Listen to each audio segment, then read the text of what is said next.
마가복음 4장 35절에서 41절 말씀입니다.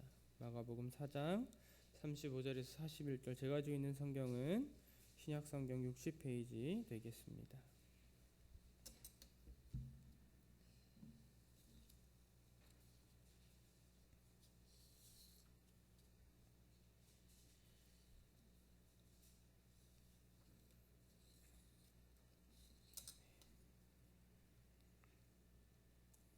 제가 읽도록 하겠습니다. 잘 눈으로 읽으시면서 들으시기 바랍니다.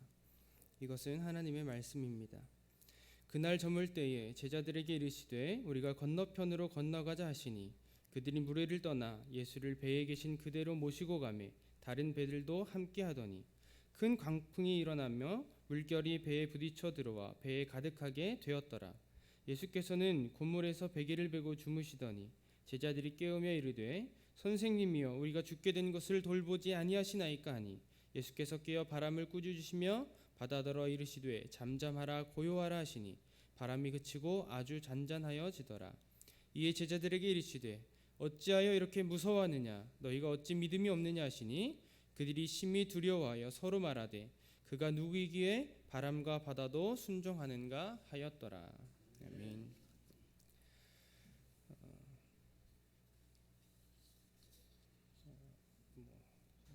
권사님께서 기도 중에 말씀하셨듯이 지난 16일에 북한이 남북 공동 연락 사무소를 폭파하는 일이 있었습니다. 뿐만 아니라 지금 막 그 철수했던 비무장지대 민병초소에도 그 경비 대원 병력들이 배치되고 있다는 소식도 있었습니다. 이런 뉴스들을 보면서 어떤 사람들은 그냥 보여주기식이다 이렇게 이야기하는 사람도 있고, 반면에 어떤 사람들은 이제 곧 전쟁 나는 거 아니야? 이런 공포에 걱정하기도 합니다. 그런데 왜 사람들이 이런 전쟁의 공포에 휩싸일까요? 왜 사람들이 전쟁을 두려워할까요? 단순히 죽음의 공포 때문에 그럴까요? 그렇다고 하기에는 이 죽음의 공포는 전쟁보다 훨씬 더 우리 가까이에 있습니다.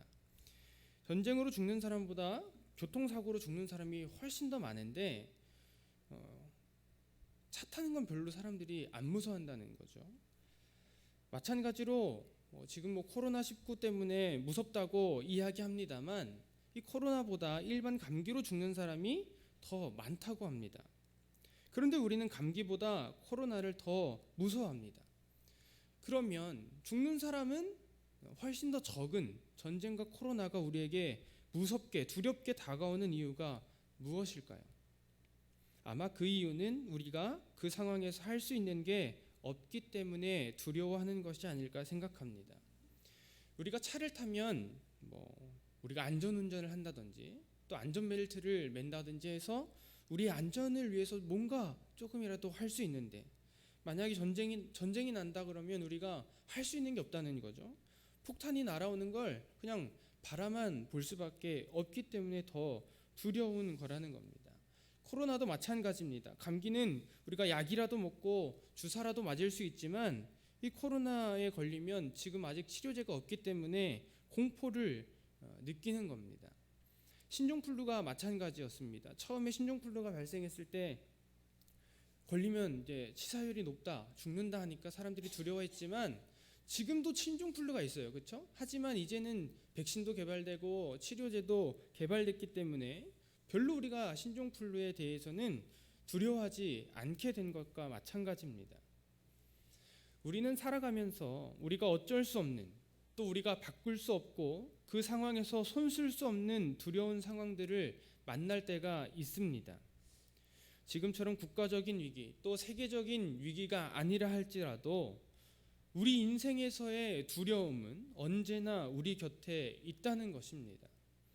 우리 가정에서의 문제가 우리 인생을 뒤흔들 때도 있고, 때로는 직장에서의 문제가 또는 인간관계에서의 문제가 우리의 삶을 가로막고 우리가 어찌할 수 없는 상황에 놓이게 할 때가 있다는 것입니다. 오늘 본문의 제자들도 그런 상황을 맞이했습니다. 그들은 예수님과 함께 있었지만 그들 앞에 그냥 풍랑도 아니고 광풍이 일었다 성경이 기록합니다.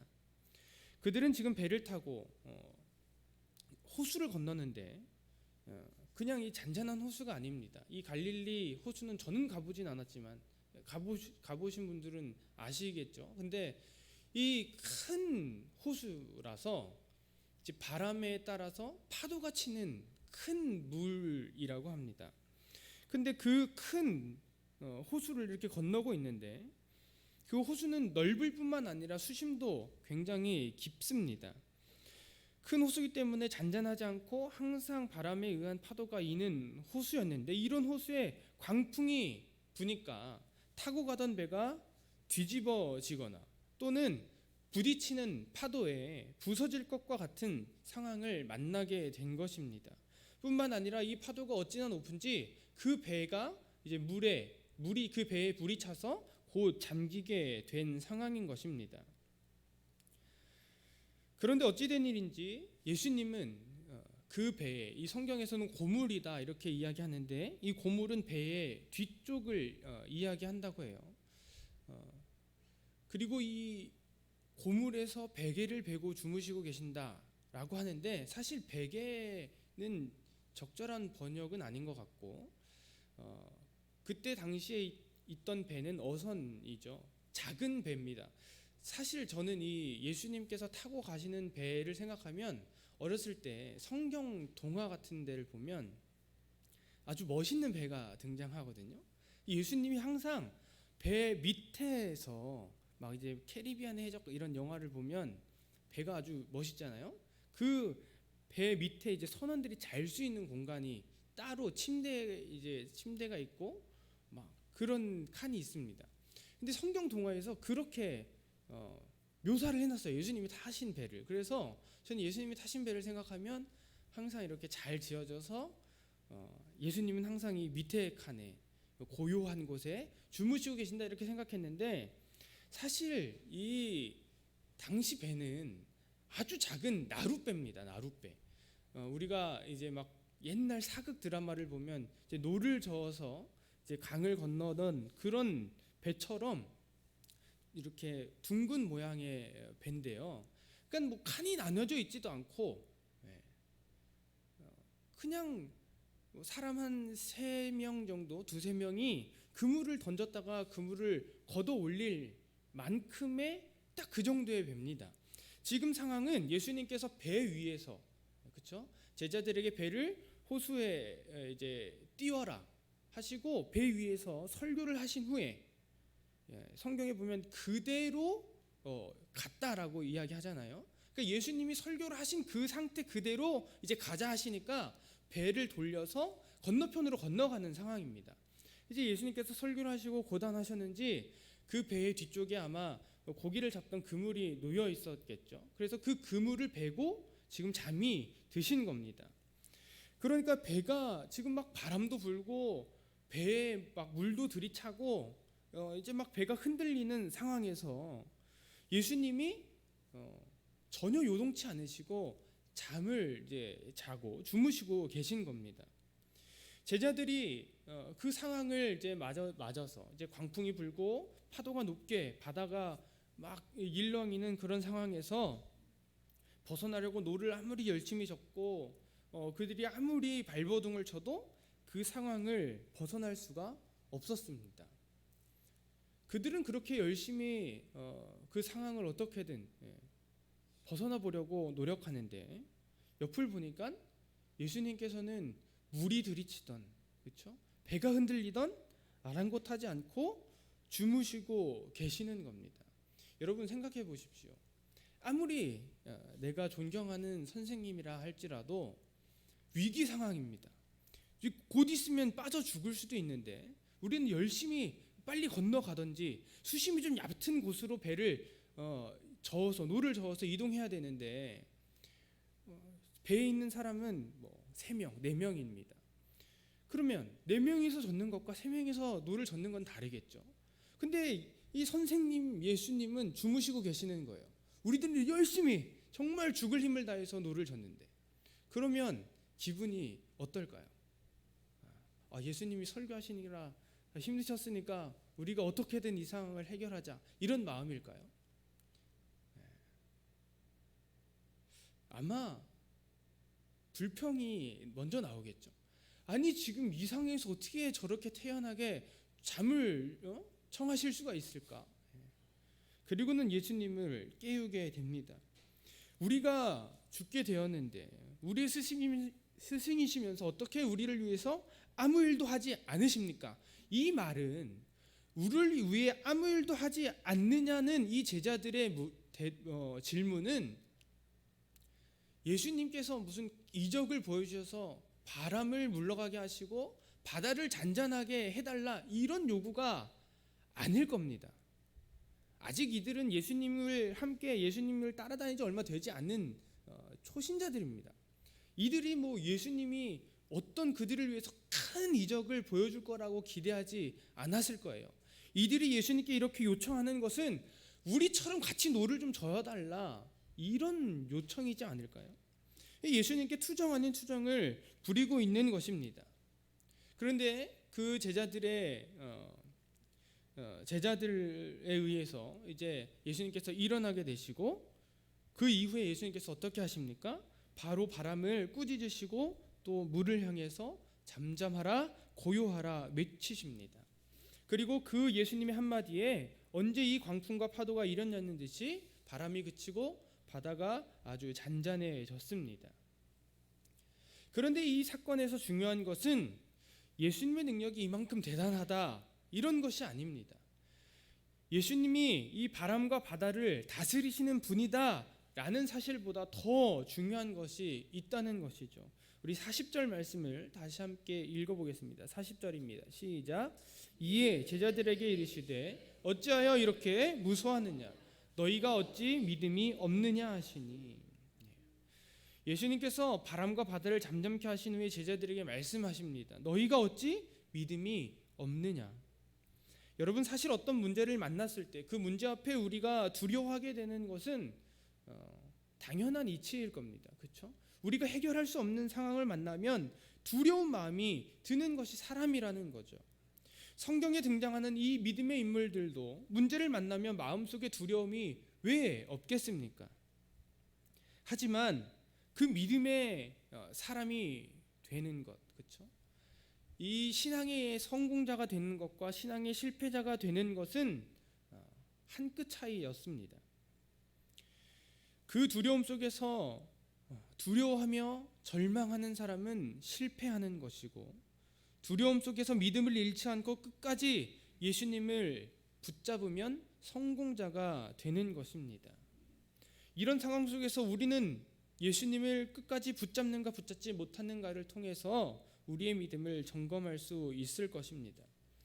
오늘 이 제자들이 광풍 앞에서 두려워 떨며 예수님을 원망할 때 예수님께서는 제자들에게 말씀하시는 거죠. 어찌하여 이렇게 무서워하느냐, 너희가 어찌 믿음이 없느냐. 우리가 인생에서 광풍을 만날 때, 우리가 인생에서 큰 파도를 만날 때 주님은 우리에게도 마찬가지로 이렇게 말씀하십니다. 어찌하여 무서워하느냐, 너희가 어찌 믿음이 없느냐. 인생의 큰 광풍과 성난 바다 앞에 두려워하고 어쩔 줄 몰라 하는 것이 우리들입니다. 그러면 우리는 어떻게 이 광풍과 파도 앞에서 두려워하지 않을 수 있을까요? 오늘 살펴본 본문 말씀과 또 세 가지의 다른 성경 이야기를 통해서 우리의 인생의 위기가 닥쳐올 때 우리가 어떻게 그 두려움을 이길 수 있을지 한번 생각해 보고자 합니다. 첫 번째 이야기는 노아 이야기입니다.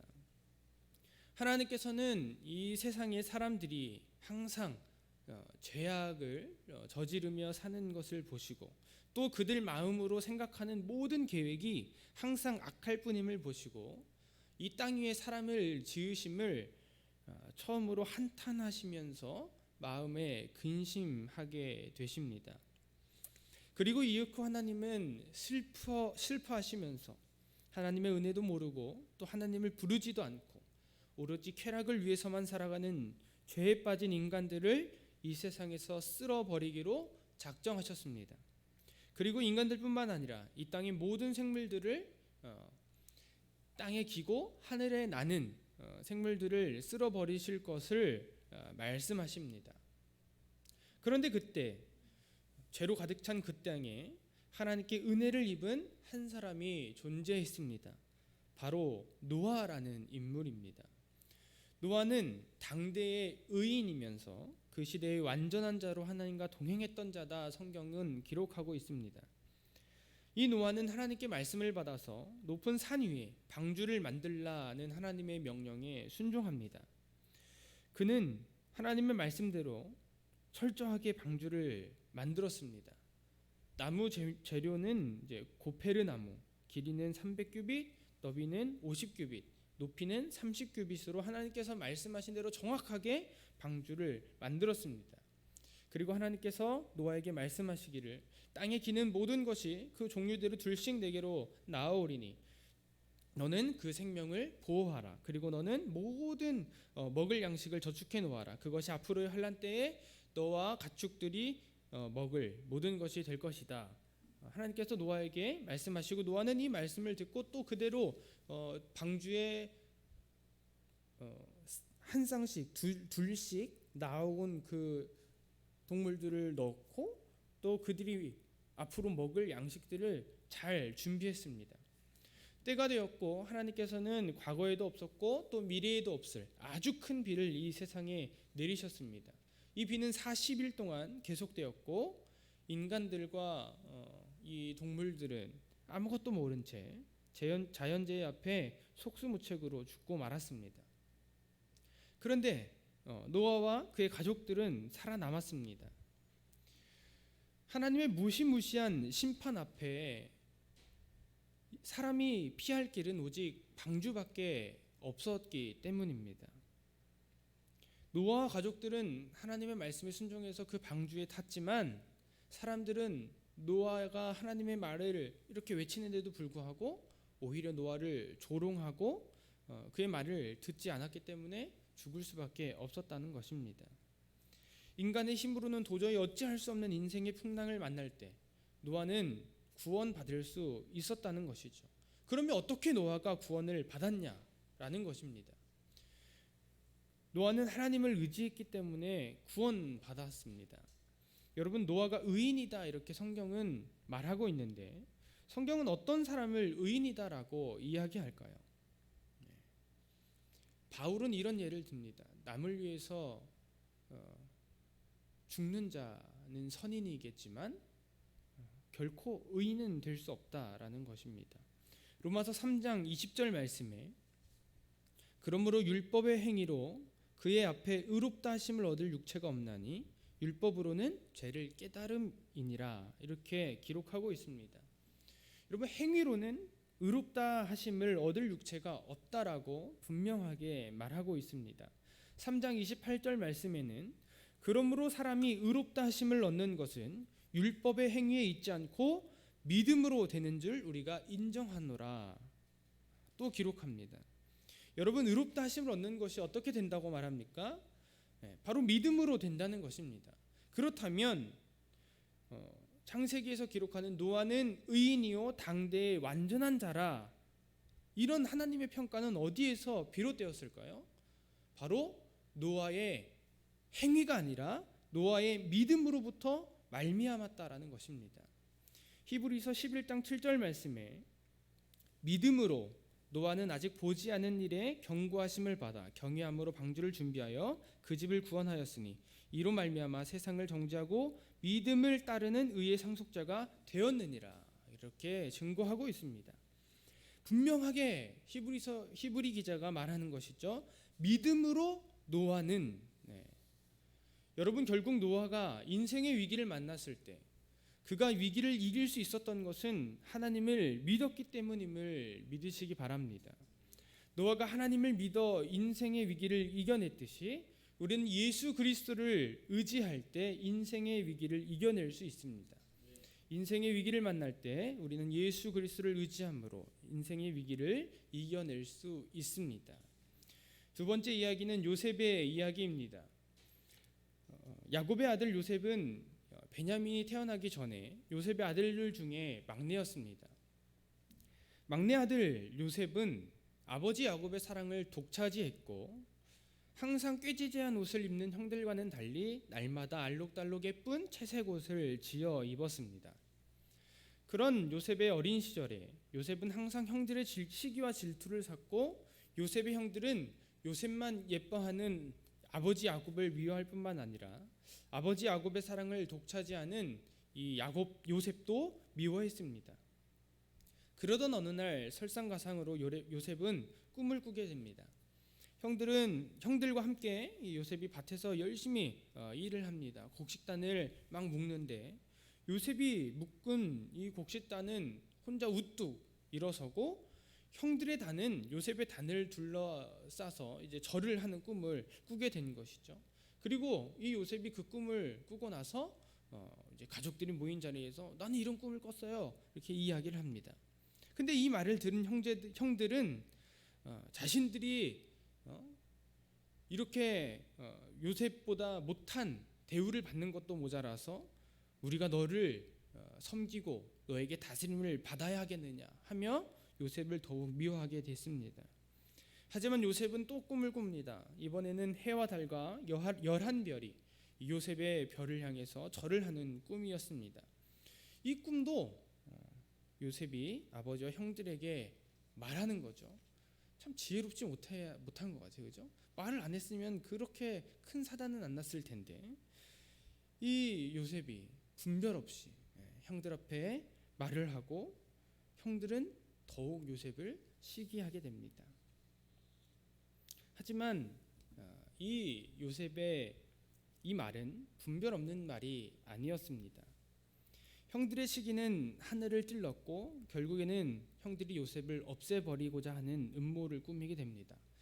요셉이 아버지의 심부름으로 형들이 있는 양치는 곳에 올라갔을 때 그때 형들이 멀리서 오는 그 요셉을 보고 죽이기를 꾀합니다. 그리고는 요셉이 이제 자기들에게 오자 혼자 힘으로는 도저히 올라올 수 없는 그 깊은 구덩이에 요셉을 밀어넣어 버립니다. 물론 그렇게 그냥 동생을 처음에는 죽이려고 했지만 그래도 양심 있는 형들이 있었기 때문에 이 요셉을 죽이지는 않고 지나가던 미디안 상인들에게 팔아버리기로 계획을 변경합니다. 형들은 요셉을 애굽으로 내려가던 미디안 상인들에게 팔아버렸고 이후에 요셉은 보디발 장군의 집에 노예로 팔려가게 되었습니다. 하지만 이 요셉은 지혜롭고 또 부지런한 인물이었기 때문에 이 보디발 장군의 집에서 인정을 받았고 노예였지만 존중받는 삶을 살아가게 됩니다. 그런데 이 인생이 꼬여도 어떻게 이렇게 꼬이는지 하루하루 열심히 살던 이 요셉에게 다시 한번 위기가 찾아옵니다. 당시 요셉을 흠모하던 보디발 장군의 아내가 요셉을 어떻게 해보려고 열심히 작전을 쓰지만 실패합니다. 그러자 화가 난 이 보디발의 아내가 요셉에게 누명을 씌우고 감옥에 보내게 되는 것이죠. 하지만 요셉은 또 지혜로운 사람이라 감옥에서도 특별한 사람들을 만나게 되고 또 거기서 하나님의 지혜로 꿈을 해석하면서 그들의 앞날을 이제 맞춰주게 됩니다. 물론 요셉은 참 일이 꼬여도 꼬일 사람이라 꿈을 해석해준 관리가 요셉을 잊어버렸기 때문에 바로 나가지는 못했습니다. 하지만 때가 되어서 애굽의 바로 왕이 어떤 한 꿈을 꾸게 되었을 때 그 꿈을 해석할 사람이 아무도 없자 이 관리가 요셉에게 꿈을 해석받았던 관리가 이 요셉을 생각해내게 되는 거죠. 그래서 이 왕의 말을 듣고 이 바로 왕에게 요셉 자신의 꿈을 해석했던 아주 지혜로운 자가 감옥에 있다라고 알게 되어서 이 요셉을 궁으로 데려오게 됩니다. 요셉을 자신의 앞은 세운 바로 왕이 요셉에게 묻습니다. 내가 꿈을 해석할 줄 안다고 하던데 정말 나의 꿈도 해석할 수 있겠느냐? 그래서 요셉이 대답합니다. 왕이시여 내가 섬기는 하나님께 그 꿈을 해석하도록 도움을 요청하겠습니다. 그리고 결국에는 풀리지 않던 이 바로 왕의 꿈을 요셉이 해석하게 되는데 그 꿈의 내용은 이런 내용입니다. 애굽에 7년간 풍년이 있을 것이고 그 후에는 7년의 흉년이 있을 것이라는 것입니다. 바로 왕은 이 자신의 꿈이 풀린 것에 매우 흡족해하였고 이 요셉을 특별히 왕 다음으로 제일 가는 총리의 자리에 앉혀서 그 흉년을 대비하게 합니다. 요셉은 왕의 꿈을 해석한 대로 이 총리의 자리에서 최선을 다해서 준비했습니다.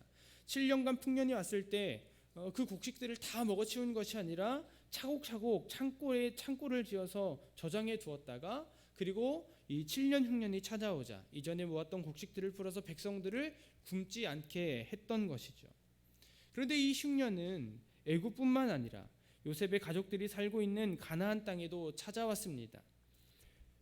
흉년이 2년째 접어들었을 때 야곱은 요셉을 팔아넘겼던 이 형들을 곡식을 얻게 하기 위해서 애굽으로 보내게 됩니다.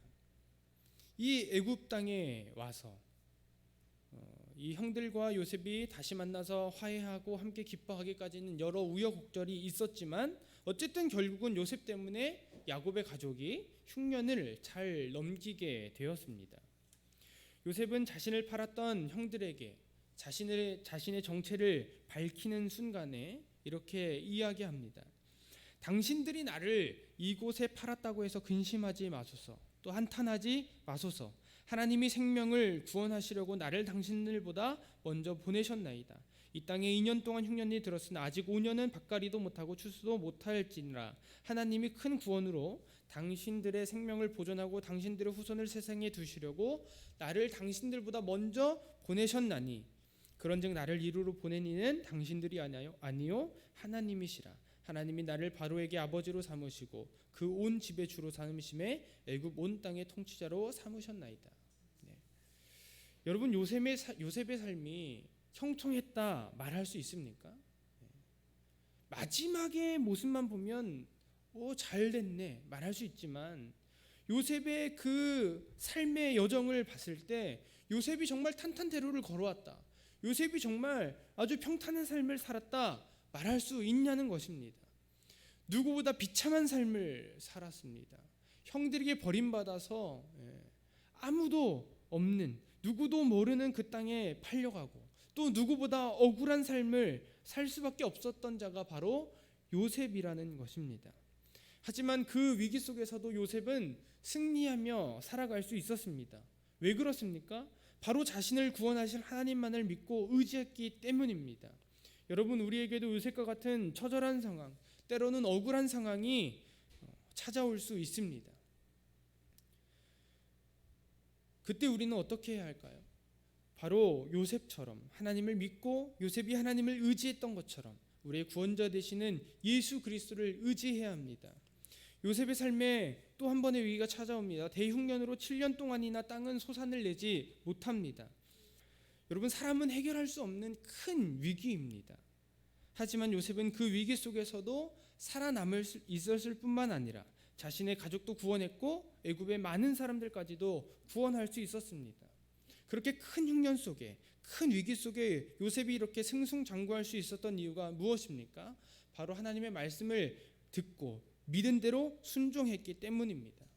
요셉의 믿음에 대해서 히브리서 11장 22절에서는 믿음으로 요셉은 임종시에 이스라엘 자손들이 떠날 것을 말하고 또 자기 뼈를 위하여 명하였으며 이렇게 기록하고 있는데, 이 말은 요셉의 유언과 연관이 있습니다. 요셉은 자신의 죽음을 앞두고 그 형제들과 또 자손들에게 말합니다. 나는 죽을 것이나 하나님이 당신들을 돌보시고 당신들을 이 땅에서 인도하여 내사 아브라함과 이삭과 야곱에게 맹세하신 땅에 이르게 하시리라. 하나님이 반드시 당신들을 돌보시리니 당신들은 여기서 내 해골을 메고 올라가겠다 하라. 요셉이 유언하는 거죠. 요셉은 하나님의 말씀, 하나님의 약속이 반드시 이루어지는 것을 믿었습니다. 그래서 나는 죽을지 모르지만 하나님의 말씀은 반드시 이루어질 것이기 때문에 당신들은 반드시 하나님이 약속하신 가나안 땅으로 갈 것입니다. 이렇게 고백하는 것입니다. 이런 강한 믿음으로 요셉은 위기 속에서도 의연했고 또 말씀을 믿고 순종함으로 위기를 넉넉히 이길 수 있었던 것입니다. 여러분, 우리가 위기를 만날 때, 인생의 위기를 만날 때 어떻게 해야 합니까? 요셉이 하나님을 의지함으로 그 수많은 위기들을 이겨냈듯이 우리의 구원자 또 인생의 해결자 되시는 예수 그리스도를 의지해야 합니다. 인생의 위기를 만날 때 우리는 예수 그리스도를 의지함으로 인생의 위기를 이겨낼 수 있습니다. 마지막 세 번째 이야기는 다니엘의 세 친구 이야기입니다. 바벨론의 왕이었던 느부갓네살 왕이 금으로 거대한 신상을 만들었습니다. 그 크기가 높이는 60규빗에 너비는 6규빗이라고 성경이 기록합니다. 여러분, 한 규빗이 이 팔꿈치부터 손끝까지의 거리라고 하는데요. 45cm에서 52cm 정도 이렇게 생각을 합니다. 가장 작은 숫자 45cm가 한 규빗이라고 우리가 가정을 하고 이 신상의 높이를 한번 계산해 보면요, 무려 27m가 됩니다. 여러분, 그 당시에 27m의 동상이죠, 신상을 만들었다고 하는데요. 이게 얼마나 27m가 높은 거냐면 지금으로 따지면 아파트 10층에서 11층 정도의 높이가 바로 27m라고 합니다.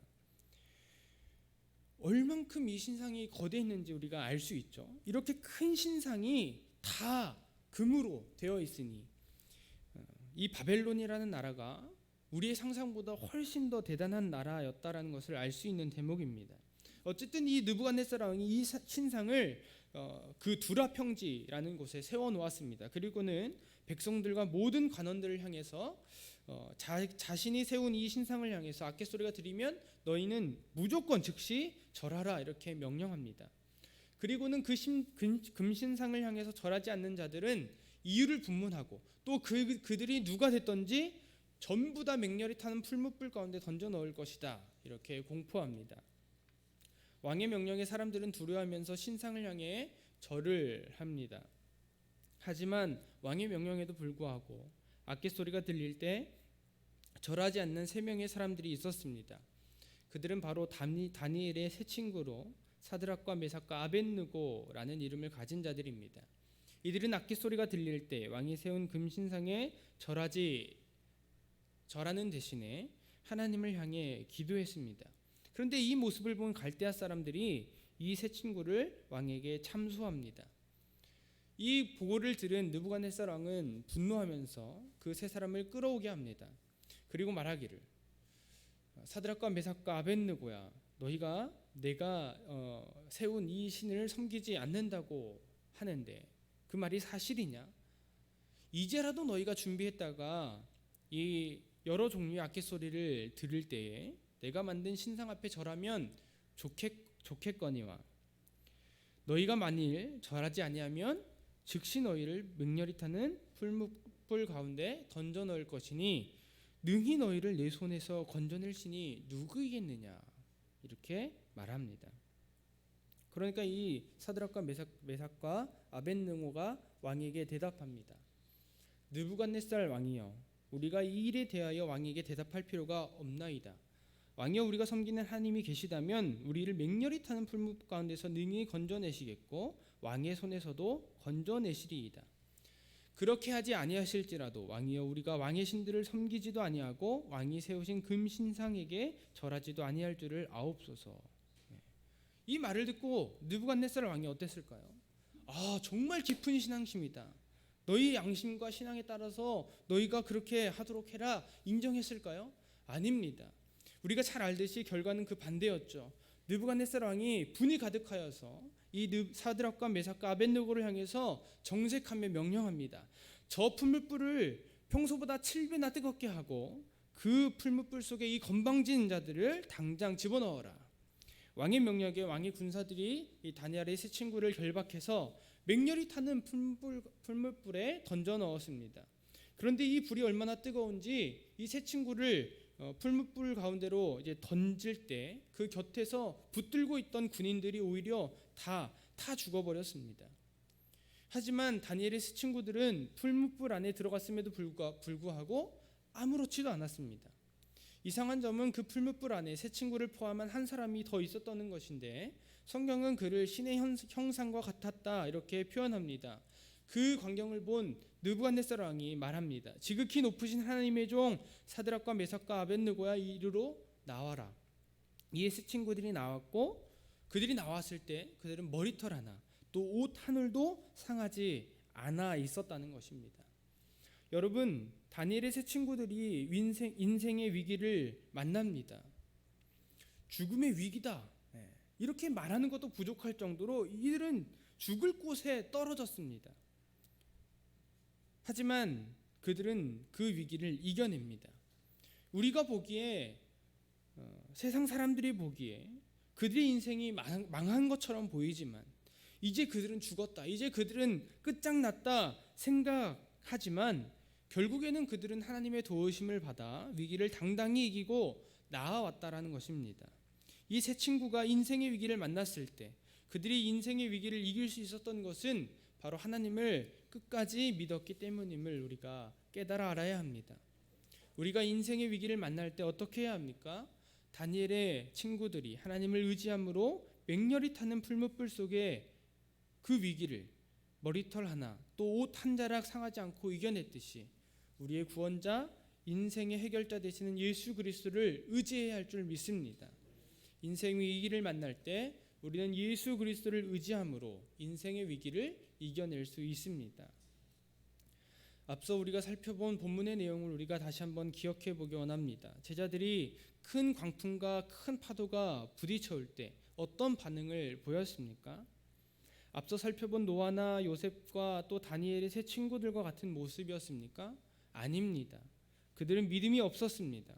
그들은 예수님을 따른다고 하면서 그들은 예수님의 제자라고 말은 하지만 남들 앞에서 의시되기는 좋아하고 높은 자리에 앉아서 존경받는 것은 꿈꿨지만 정작 예수님을 믿는 믿음은 없었다는 것입니다. 그들은 예수님을 믿기는커녕 예수님을 탓합니다.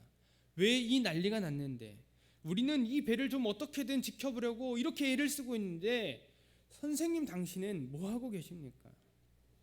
어떤 사람들은 이 본문을 제자들에게 예수님이 그들을 살리실 능력이 있다는 것을 알았기 때문에 이들을 예수님을 깨웠다 이렇게 해석하는 사람도 있습니다만 그렇지 않습니다. 그들에게 믿음이 있었다면, 이 제자들이 예수님을 정말 알았다면, 예수님이 하나님의 아들이시고 우리의 구원자 되신 분이시라는 것을 진작에 알았더라면 그들은 그 파도와 바다 앞에 두려워하지 않았을 것입니다. 그리스도시요 살아계신 하나님의 아들과 내가 함께 있는데 그 누가 나를 침묵해 할까? 그렇죠? 그 누가 나를 해칠 수 있을까? 그들은 자신 있지 않았을까요? 여러분, 제자들은 예수님을 아는 것 같지만 아직은 예수님을 몰랐습니다. 그들은 예수님이 돌아가시고 부활하셔서 그들을 다시 찾아오신 후에야 조금씩 예수님을 알게 됐다는 것입니다. 지금은 여전히 어설프고 연약한 모습을 가지고 있는 제자들입니다. 하지만 이런 어설픈 제자들의 모습을 통해서 우리는 배울 수 있습니다. 우리는 저런 어설픈 신앙인이 되면 안 된다라는 것이죠. 여러분, 나와 함께 하시는 분이 하나님이신데 내 아버지 되시는 분이 전지전능하시고 무소부위하시고 또 영원불변하시는 하나님이신데 이 세상에 누가 나를, 그렇죠? 이 세상에 어떤 무기가, 이 세상에 어떤 바이러스가, 이 세상에 그 어떤 누가 나를 넘어뜨릴 수 있겠느냐, 우리가 고백할 수 있어야 된다는 것입니다. 나에게 믿음만 있으면 이 땅에서의 위기는 능히 이기며 나아갈 수 있습니다. 물론 그렇다고 뭐 총알이 날아도 가만히 뭐 있어야 된다는 건 아니죠, 그렇죠? 우리가 뭐 마스크도 안 하고 위생 관리도 안 하고 막 내가 나 다 이겨 하고 막 아무하고나 싸우고 다니면 안 됩니다. 뭐 총알이 오면 피해야 되겠고 거리두기도 잘하고 방역 지침도 잘 따라야겠죠. 왜 그렇습니까? 하나님이 나를 보호하시는데 내가 왜 겁쟁이처럼 총알을 피해야 합니까? 겁쟁이처럼 행동하는 것이 아니죠. 하나님은 사랑하시는 자에게 지혜를 주시기 때문입니다. 총알을 피하는 것은 하나님의 지혜인 줄 믿습니다. 여러분, 왜 지금 교회가 또 그리스도인들이 이렇게 세상의 욕을 먹습니까? 지혜롭지 못하기 때문에 그렇습니다. 그러면 왜 지혜롭지 못합니까? 결국은 바른 신앙과 바른 믿음이 없기 때문입니다. 나만 성공하면 돼, 내 뜻만 이루면 돼, 이렇게 살아가면 당연히 욕먹을 수밖에 없습니다. 교회는 어떻게 하면 하나님께서 영광을 받으실까, 어떻게 하면 하나님의 영광을 가리지 않을까 고민하는 곳이지 나의 성공을 위한 것이 아니라는 것입니다. 여러분, 말씀을 정리하려고 합니다. 우리가 인생에서 광풍을 만날 때, 또 큰 파도를 만날 때 주님은 우리에게 말씀하십니다. 어찌하여 이렇게 무서워하느냐, 너희가 어찌 믿음이 없느냐. 우리는 예수 그리스도를 의지할 때 인생의 위기를 이겨낼 수 있습니다.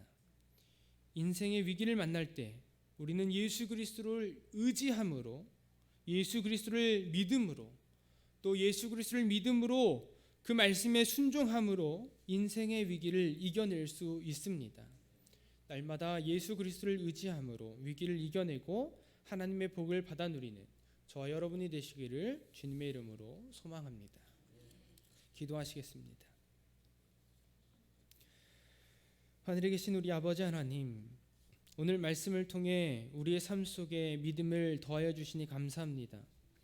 하나님, 이 무서운 풍랑 앞에 두려워 떨며 믿음을 잃어버린 제자들의 모습과 별반 다를 것 없는 우리 인생의 어려움 앞에 날마다 무서워하며 낙심하는 우리의 영혼을 불쌍히 여겨주시옵소서. 아버지의 긍휼하심을 힘입어 어떤 상황 속에서도 우리의 구원자 되신 예수 그리스도를 믿음으로 이 세상을 넉넉히 이기며 나아가는 주의 자녀가 되게 하여 주시옵소서. 하나님, 세계적인 위기와 또 국가적인 위기와 우리의 삶의 모든 문제 속에 우리에게 지혜를 더하여 주셔서 모든 상황 속에서 주님께 영광되는 삶을 살아가는 지혜로운 자로 세워 주시옵소서. 하나님, 어려움 속에도 믿음을 지키며 주를 위해 끝까지 견디게 하시고 날마다 주의 말씀에 순종하며 나아갈 때 주의 은혜가 더욱 넘칠 것을 기대합니다. 우리가 주의 얼굴을 구할 때 우리에게 영광의 빛을 비춰주시기를 간구하오니 우리의 방패 산성 요새 되신 아버지로 인해 항상 우리가 기쁨과 감사로 충만케 하여 주시옵소서. 우리의 상급은 오직 아버지 한 분이심을 믿음으로 고백합니다. 모든 존귀와 권세와 영광이 아버지께 있습니다. 우리 주 예수 그리스도의 이름으로 기도드립니다.